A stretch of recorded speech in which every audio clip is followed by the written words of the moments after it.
আপনাদের পূর্বে যে টমেটোর জমিটা দেখিয়েছিলাম, আজ দেখুন আমার প্রতিটি টমেটো গাছে অজস্র হারে টমেটো ঝুলে আছে, মাঝে মধ্যে পাকতেও শুরু করে দিয়েছে।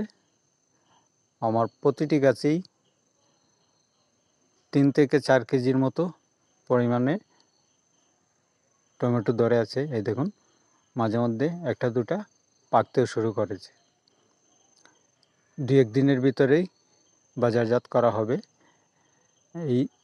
এইখানে প্রায় 15% জমি, এই পুরো জমিটাতেই টমেটো করা হয়েছে। কিছুটা মাটিতে রস না থাকার কারণে, কারণ বৃষ্টি নেই, 2 দিন পর পর সেচ দিতে হয়, মাটিতে রস না থাকার কারণে গাছগুলো কিছুটা দুর্বল হয়ে আছে। এখন পর্যন্ত 5 বারের মতো সেচ দেওয়া হয়েছে এই টমেটোতে। কারণ সার বীজ থেকে সেচের খরচটা হয়ে যাচ্ছে একটু বেশি, কারণ পানিটা একটু দূরা থেকে আনতে হয়, প্রায় 200 ফুট দূরত্বে সেখান থেকে পানি আনতে হয়।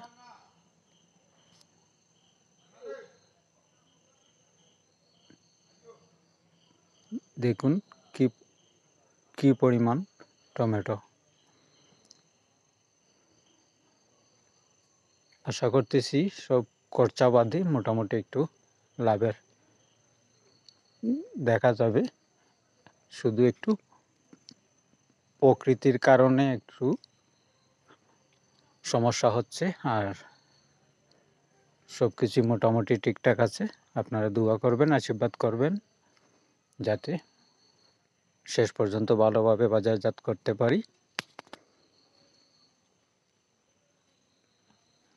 আর আমার এই ভিডিওগুলো যদি আপনাদের ভালো লাগে থাকে, আমার প্রোফাইলটা একটু ফলো দিয়ে আমার ইউটিউব চ্যানেল আমার কৃষিতে একটু সাবস্ক্রাইব করে পাশে থাকবেন।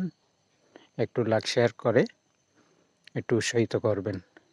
আপনারা লাইক শেয়ার কমেন্ট করে উৎসাহিত করলেই আমি পরবর্তী ভিডিও শেয়ার করতে একটু